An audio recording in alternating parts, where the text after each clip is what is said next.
सुंदरवन जंगल में टुनटुनी चिड़िया अपने पति बंटी कबूतर के साथ खुशी खुशी दिन गुजार रही थी। टुनटुनी और बंटी कबूतर ने प्रेम विवाह किया था।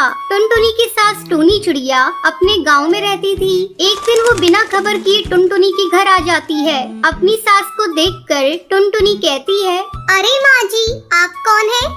बहू, तूने मुझे पहचाना नहीं? मैं तेरी सास हूँ। आप तो बिना खबर के यहाँ आ गई। बहू, ये तुम कैसी बातें कर रही हो? अपने बेटे के घर आने के लिए मुझे खबर देनी होगी। लगता है मेरे आने से तू खुश नहीं है।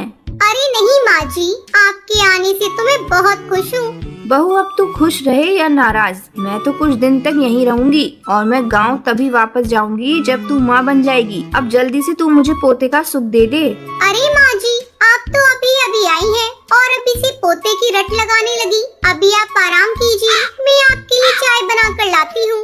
इतना कहकर टुनटुनी चिड़िया चाय बनाने के लिए चली जाती है। चाय बनाते समय टुनटुनी चिड़िया सोच रही थी कि कैसे उस मुसीबत से छुटकारा पाएगी। तभी उसका पति बंटी कबूतर वहाँ आ जाता है। सुनो जी, अपनी माँ को गांव वापस भेज दो। अगर माँ जी कुछ दिनों के लिए यहाँ रुक गई तो मेरा जीना हराम कर देंगी। तुम्हें पता है, जब से आई है तब से पोते की रट लगा रही है। तो इसमें बुराई क्या है? अपनी शादी को हुए कई महीने गुजर गए हैं, आखिर तुम्हें माँ बनने में क्या हर्ज है? तुम कान खोलकर सुन लो जी, मैं अभी माँ बनकर अपना फिगर खराब करना नहीं चाहती। तो तुम भी कान खोलकर सुन लो, अगर तुम माँ नहीं बनोगी तो मैं तुम्हें छोड़कर दूसरी शादी कर लूंगा। मेरी माँ ही नहीं, अब मैं भी चाहता हूँ कि मेरा बच्चा हो। अपने पति का गुस्सा देखकर टुनटुनी उससे कुछ नहीं कहती और अपने कमरे में चुपचाप चली जाती है। तभी टुनटुनी की सहेली मीठी तोती का फोन आता है। टुनटुनी उदास मन से उससे बातें करने लगती है। अरे टुनटुनी, आज तेरी आवाज को क्या हुआ? लग रहा है तू रो रही है। क्या बात है, तू मुझे बता, शायद मैं तेरी कोई मदद कर सकूं। क्या बताऊं मीठी, मेरी सास आई है, उसने मेरा जीना हराम कर रखा है। उन्हें पोता चाहिए और मैं अभी माँ बनना नहीं चाहती।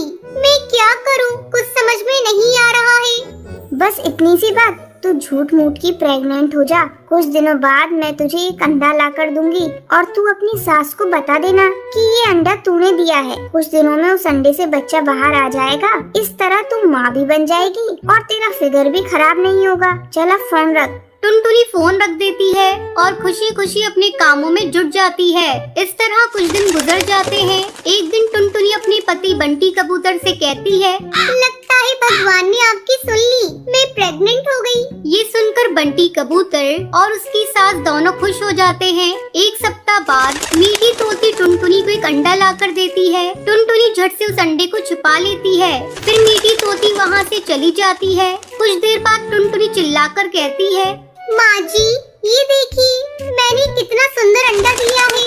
बस अब कुछ ही दिनों में इससे बच्चा बाहर आ जाएगा और आपको दादी कहकर पुकारेगा। टूनी चिड़िया उस अंडे को देखकर खुश हो जाती है। उसे क्या पता था कि टुनटुनी चिड़िया ने झूठ बोला है। कुछ दिनों बाद उस अंडे से कौवे का बच्चा बाहर आता है और टुनटुनी की पोल खुल जाती है। ये देखकर टूनी चिड़िया कहती है, अरे देख तो बंटी, तेरी पत्नी ने क्या कारनामा किया है। ये तो अपना फिगर बचाने के लिए एक कौवे का अंडा ले आई। राम राम राम राम, इसे भगवान का जरा भी डर नहीं है। फिर टुनटुनी अपनी सास और अपने पति से माफी मांगती है और उन्हें बताती है कि उसने झूठा प्रेग्नेंट होने का नाटक किया था।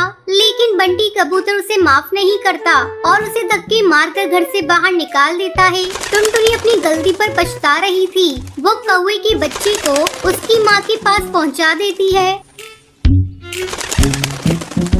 फिर अपना एक अलग घोंसला बनाकर उसमें रहने लगती है। इस तरह कई दिन गुजर जाते हैं। एक दिन टुनटुनी चिड़िया बंटी कबूतर को फोन करती है और रोते हुए उससे कहती है,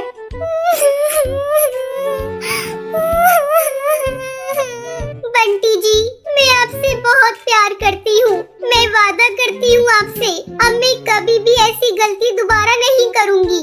ये सब सुनकर बंटी कबूतर टुनटुनी चिड़िया को माफ कर देता है। फिर टुनटुनी चिड़िया खुशी खुशी अपने पति के साथ रहने लगती है।